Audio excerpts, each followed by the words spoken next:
हरि ओम तत्सत।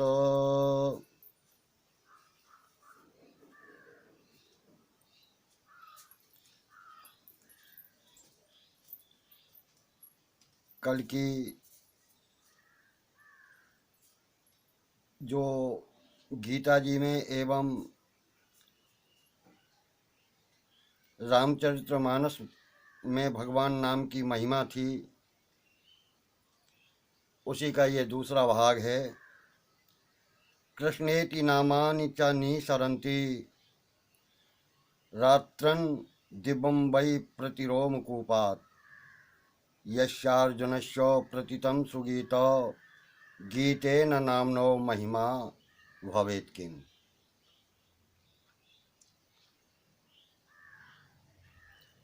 कल जो है सो नहीं कलि करम न भगति विवेकु राम नाम मैं अवलंबन एकु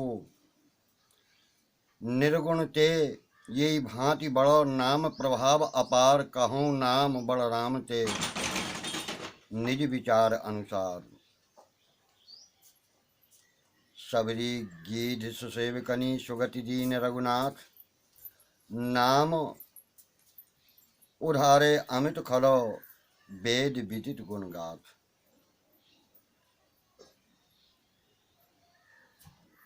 तो ये सारी चौपाइयाँ बाल कांड की हैं। भूलवश उन्हें अयोध्या कांड बोल गया था, अतः उन्हें बाल कांड में ही देखें।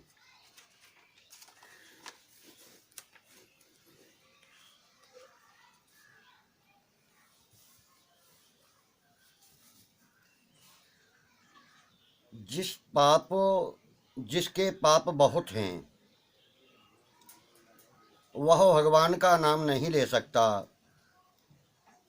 अतः वह क्या करे।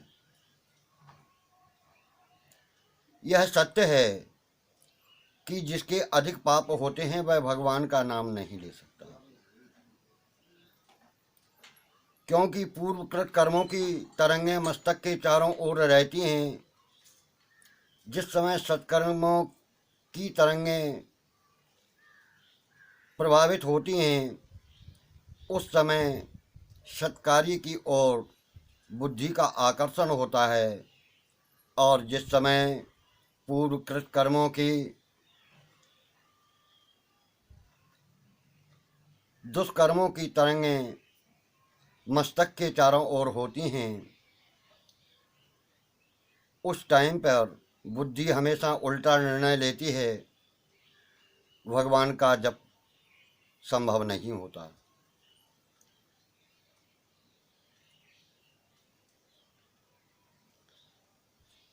अब इसका उपाय एक है कि यदि कर्म अच्छे नहीं हैं और मन भगवान के भजन में नहीं लगता, तो एक उदाहरण है। जैसे पित्त उत्पन्न होने पर रोगी को मिश्री भी कड़वी लगती है, यदि वह मिश्री का सेवन करता ही रहे तो पित्त भी शांत हो जाता है और मिश्री भी मीठी लगने लगती है। ऐसे ही अधिक पाप होने से नाम अच्छा नहीं लगता, परंतु नाम का जप करना शुरू कर दे और करते ही रहे, तब भगवान नाम के प्रभाव से वह पाप नष्ट हो जाते हैं और भगवान के नाम में प्रीति उत्पन्न होती है, नाम अच्छा लगने लगता है। जिसके भाग्य में नाम लेना लिखा है वह तो नाम ले सकता है, उसके मुख से नाम निकल सकता है, परंतु जिसके भाग्य में नाम लेना नहीं लिखा वह कैसे भगवान का नाम ले सकता है।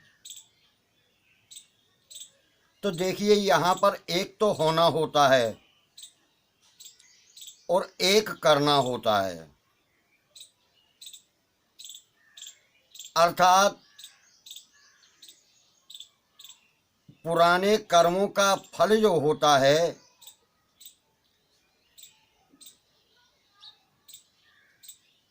तो उसे होना कहा है, और जो नए कर्म किए जाते हैं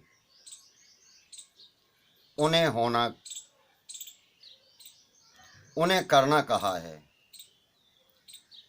जैसे व्यापार करते हैं, नफा नुकसान होता है, खेती करते हैं, लाभ हानि होती है, मंत्र का सकाम भाव से जप अनुष्ठान करते हैं और उसका निरोगता आदि फल प्राप्त होता है। बद्री नारायण जाते हैं तो यह करना हुआ, चलते चलते बद्री नारायण पहुंच जाते हैं, यह होना हुआ।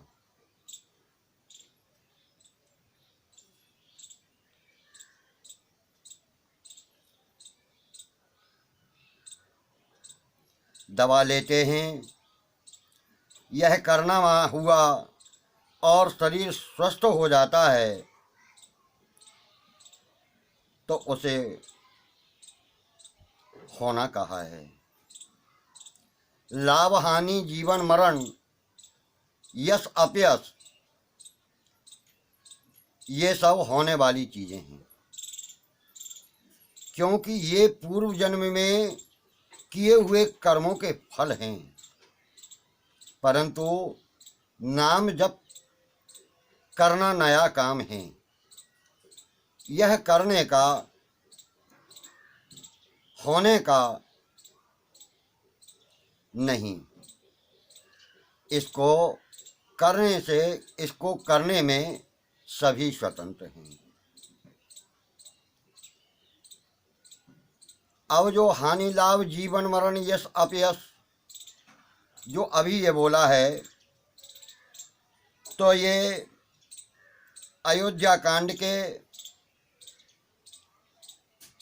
171 दोहे में वशिष्ठ जी कहते हैं कि सुनहु भरत भाभी प्रबल बिलख कह्यो मुनिनाथ, हानि लाभ जीवन मरण यश अपयश विधि हाथ। क्योंकि पूर्वकृत जो कर्म हैं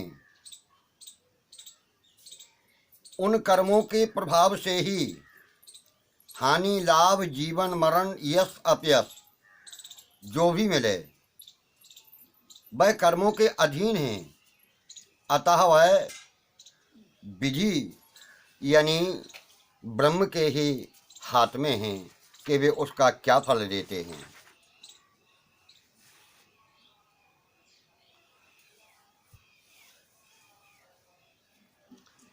शास्त्रों में तथा संतों ने कहा है कि इतनी संख्या तक नाम जप करने से भगवान के दर्शन हो जाते हैं। तो कुछ लोग शंका कर सकते हैं कि ऐसा होना सत्य है क्या? हाँ, यह सत्य है। हरे राम राम राम हरे हरे, हरे कृष्ण कृष्ण कृष्ण हरे हरे। इस मंत्र का 3.5 करोड़ जप करने से भगवान के दर्शन हो जाते हैं। ऐसा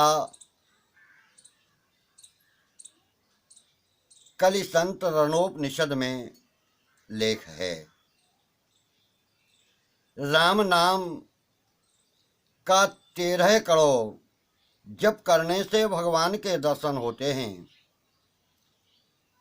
ऐसा समर्थ रामदास बाबा जी ने 10 बोध नामक ग्रंथ में लिखा है।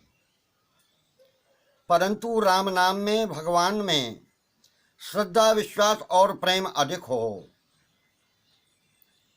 तो उस जो संख्या बताई है उस संख्या के पहले भी भगवान के दर्शन हो जाते हैं।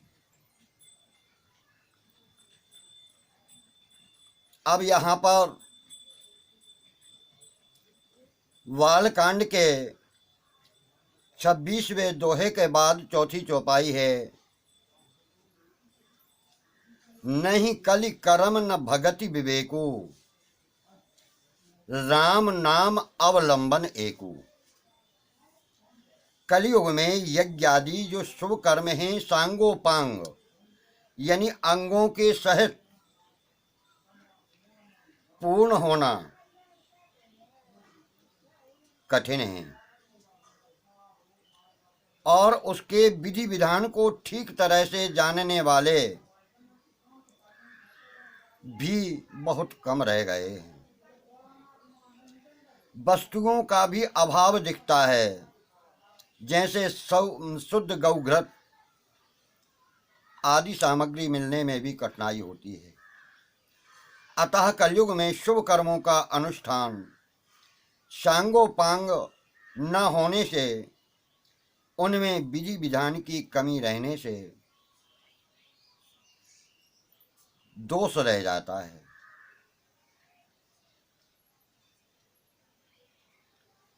अब वैदिक भक्ति विधि विधान से की जाती है, उसमें किसी इष्ट देव का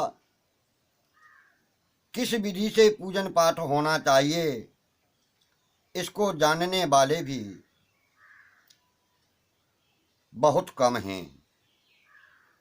हाँ, आडंबर फैलाने वाले जरूर बहुत मिल जाएंगे। अतः वह भक्ति करना भी इस कलयुग में कठिन है। ज्ञान मार्ग कृपाण के धारा, परत खगेश न लागी अबारा। तो ज्ञान मार्ग बहुत कठिन है। ज्ञान मार्ग की साधना बताने वाले जो अनुभवी पुरुषों का मिलना भी बहुत कठिन है। अतः ज्ञान मार्ग में चलना कलयुग में बहुत कठिन है। इसका आशय यह है कि कलयुग में कर्म भक्ति, ज्ञान भक्ति, इन तीनों का होना बहुत कठिन है। पर भगवान का नाम लेना कठिन नहीं है। कलयुग केवल नाम आधारा, सुमिरी सुमिरी नर उतरहि पारा। कलयुग में भगवान के नाम का ही एक आधार है, सहारा है। उसी नाम का सुमरण कर करके जीव इस संसार सागर को पार कर जाते हैं, मुक्ति प्राप्त कर लेते हैं। और भगवान के नाम को बालक, स्त्री, पुरुष, वृद्ध, रोगी सभी ले सकते हैं, हर समय ले सकते हैं, हर परिस्थिति में ले सकते हैं, हर अवस्था में ले सकते हैं। नाम एक संबोधन है, संबोधन, पुकार है। उसमें आर्त भाव ही प्रमुख है, उसमें कोई विधान की आवश्यकता नहीं है। अतः भगवान का नाम लेकर हरेक मनुष्य आर्त भाव से भगवान को पुकार सकता है।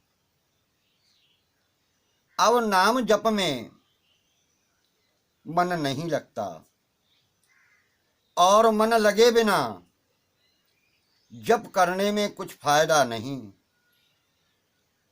ऐसा कहा भी है कि माला तो कर में फिरे, जीव फिरे मुँह माह, मनवा तो चहु दिशि फिरे, यह तो सुमरन नाही।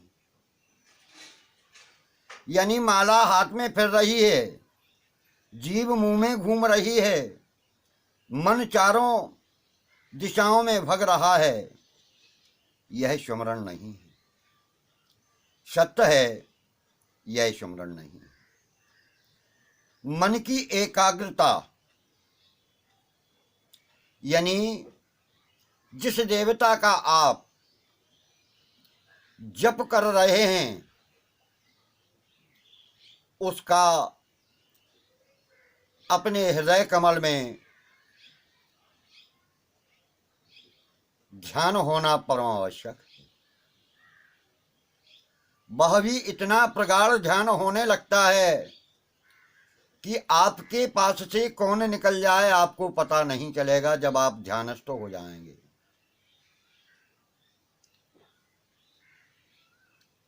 तो जप करने में सबसे पहली बात यह है कि मन को एकाग्र करना चाहिए और हृदय में भगवान का ध्यान जरूरी है। वह जप जो है बहुत शीघ्र ही फलित होता है।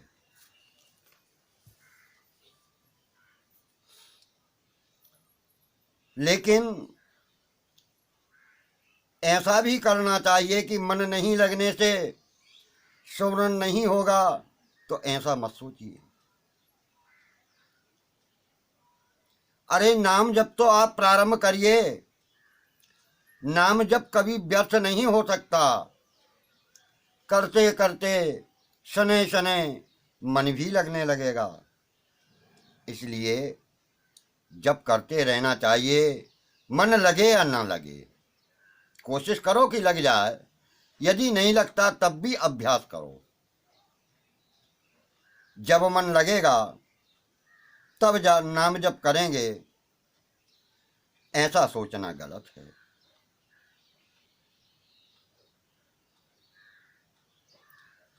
शास्त्र में आता है कि जो नाम नहीं लेना चाहता, जिसकी भगवान के नाम में श्रद्धा नहीं है, उसको नाम नहीं सुनाना चाहिए, क्योंकि यह नाम अपराध है। फिर भी गौरांग महाप्रभु आदि ने नाम पर श्रद्धा विश्वास रखने वालों को भी, यानी जो नाम पर श्रद्धा भी नहीं रखते, विश्वास भी नहीं रखते, ऐसे लोगों को भी गौरांग प्रभु ने भगवान नाम का कीर्तन कराया है।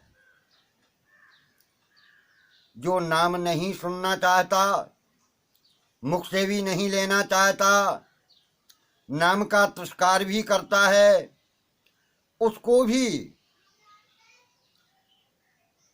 उसको नाम नहीं सुनाना चाहिए।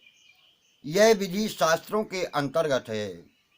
फिर भी जो संत होते हैं, महापुरुष होते हैं, वह बहुत ही दयालु होते हैं। संत हृदय नवनीत समाना,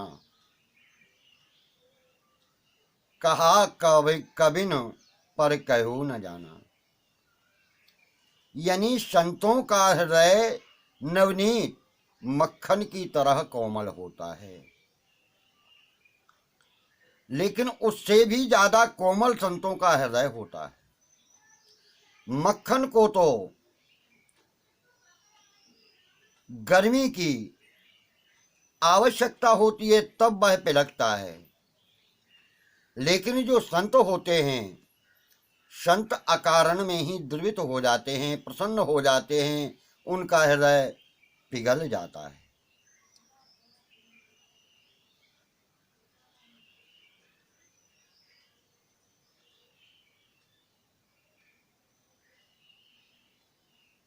इसलिए संत महापुरुष दया करके भगवान के नाम को सुनाते हैं, कीर्तन करते भी हैं, करवाते भी हैं।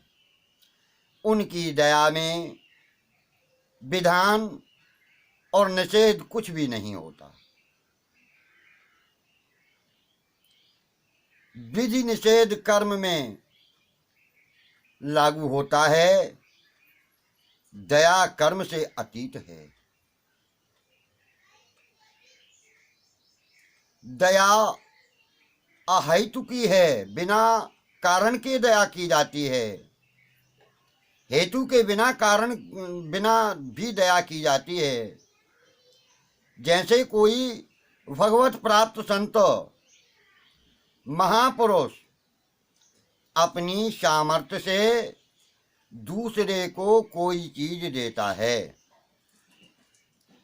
तो वह वस्तु लेने वाले के पूर्व कर्म का फल नहीं है।